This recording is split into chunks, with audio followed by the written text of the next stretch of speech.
अस्सलामुअलैकुम मेरे प्यारे प्यारे व्यूवर्स को मेरा प्यार भरा सलाम। मैं हूं हफ्सा फरीद और आप देख रहे हैं मेरा YouTube channel Hafsa Farid cooking. आज की रेसिपी मूली का पराठा बनाने जा रहे हैं, तो जिसमें ना आटा गूंदने का झंझट होगा ना बेलने का चक्कर होगा, तो फिर भी मज़ेदार पराठा बनेगा। तो ये बनाना स्टार्ट करते हैं। तो बिस्मिल्लाहिर्रहमानिर्रहीम।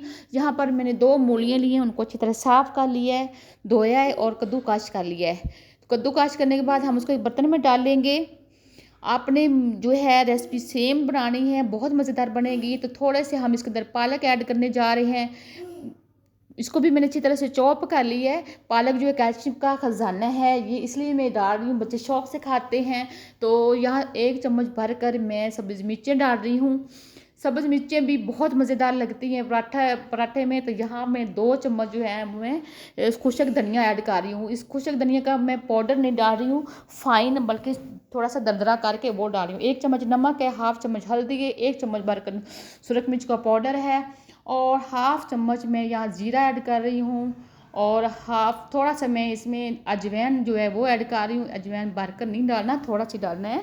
और हाफ चम्मच में काला नमक ऐड कर रही हूँ। इन सारी चीज़ों को अच्छी तरह से आपने मिक्स कर लेना है।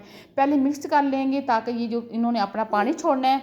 तो 2 कप मैं यहाँ जो है आटा डाल रही हूँ, 2 कप भरकर मैं इसके अंदर पानी ऐड कर रही हूँ। इन सारी चीज़ों को हमने अच्छी तरह से मिक्स कर लेना है। हमारी डो अच्छी बनेगी तो हमारा पराठा भी मज़ेदार बनेगा। अब हम इस डो को कम से कम स्टे देना है 15 से 20 मिनट। डो मुकम्मल हो गई है, तो यहाँ थोड़ा सा सब्ज़ धनिया ऐड मैंने किया है। इसको अच्छी तरह से हम मिक्स कर लेते हैं। मिक्स करना आपने है, उसके बाद हमने इसको स्टे देना थोड़ी देर के लिए, क्योंकि ये जो हमारी डो है इसको अच्छी तरह परफेक्ट बनना चाहिए। अगर डो हमारी ठीक नहीं बनेगी तो हमारा जो है पराठा वो टूट जाएगा। इस तरह से अगर आप पराठा बनाएंगे तो आपके ख़ानदान में यकीन करें बहुत वाह वाह हो जाएगा। तो दूसरी साइड पे मैंने फ्राई पैन में अच्छी तरह से इसको गर्म किया है। इस गर्म करने के बाद हम इसके ऊपर थोड़ा सा ऑयल लगाएंगे। आपके पास घी है, घी वाला पराठा तो बहुत मज़ेदार बनता है, लेकिन अगर ऑयल लगाना चाहें तो कोई बात नहीं, वो भी लगाएं। लेकिन एक बात का ख्याल रखें कि जो हमारा बर्तन जिसमें हम ये नॉन स्टिक बर्तन में ही बनेगा पराठा, अब तवे पे नहीं बनेगा, ये टूट जाएगा। तो हम अच्छी तरह इसको फैला लेते हैं।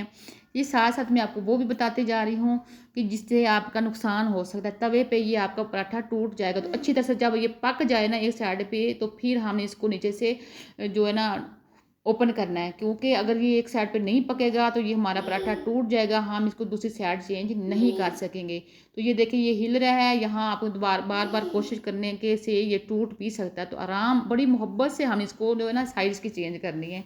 तो ये देखो माशाल्लाह बहुत ही मज़ेदार ऊपर से बना, लेयर इसकी कितनी मज़ेदार बन रही है। तो इसको हमने फ्लेम जो है वो थोड़ी स्लो करके पकाना है।